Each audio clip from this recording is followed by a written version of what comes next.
أما بقى في الروحانيات فالثقة جاية من مصدر عظيم وهو الاستمداد. السلام عليكم ورحمة الله، أنا ياسر الطوخي وحل حياتك. يا أهلا بيكم. كم مرة كنت داخل الانترفيو أو رايح تقابل حد مهم، حسيت إن ركبك بتخبط في بعض وقعدت تقول لنفسك يا ترى هيشوفوني إزاي؟ يا ترى هغلط في الكلام؟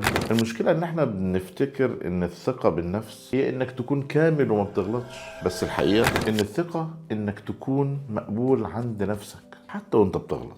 النهاردة هنعرف إزاي نبني الهيبة دي من جوه لبره. علم النفس بيقول ان الثقة بتبدأ بالحديث الذاتي. لو عقلك طول النهار بيقول لك انت فاشل، فجسمك هياخد وضعية المنهزم، كتفك هتنزل وصوتك هيرتعش. اعمال العقل انك تدرك ان الناس شايفة النسخة اللي انت بتصدرها عن نفسك. لو انت محترم قدراتك هم هيحترموها غصب عنهم. اما بقى في الروحانيات فالثقة جاية من مصدر عظيم وهو الاستمداد. انك مش بتثق في عضلاتك، انك بتثق في اللي خالق عضلاتك. لما تعرف انك مكرم من السماء وان رزقك وقبولك بايد الله عز وجل مش بايد المدير ولا الناس، هتدخل اي مكان وانت حاسس بعزة مش غرور. العزة دي هي اللي بتخلق الهيبة. تعالوا احكي لكم قصة سالم بن عبد الله بن عمر. سالم ده كان راجل بسيط جدا في لبسه، بيلبس هدوم قديمة ورخيصة.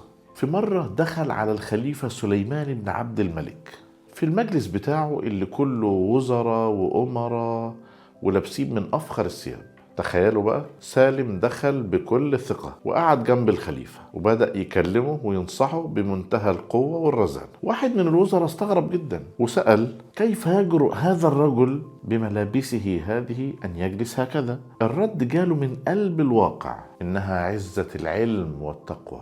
سالم ما كانش شايف هدومه، كان شايف قيمته اللي واخدها من صلته بربنا ومن علمه. هو ده بقى اللي بنسميه الثقة المستغنية. انت مش محتاج بدلة غالية عشان تملى مكانك، انت محتاج نفس غالية. يا صاحبي، الثقة مش تدخل المكان وانت ناصب طولك كأنك بلعت شماعة. الثقة انك تدخل وتغلط وتضحك على غلطتك عادي وتصلحها. اللي بيثق في نفسه بجد هو اللي مش خايف الناس تكتشف انه بشر. فكها شوية، اللي قدامك ده برضه بيقلق وبيخاف وبيرتبك، بس هو يمكن شاطر شوية في التمثيل. تمرين النهاردة اسمه وضعية الأسد. قبل ما تدخل أي مشوار مهم ب5 دقايق وقف في مكان لوحدك، افرد ظهرك وارفع راسك وخد نفس عميق وقول أنا مستمد قوتي من القوي وما توفيقي إلا بالله. الخطوة هي جرب تتكلم ببطء شوية النهاردة.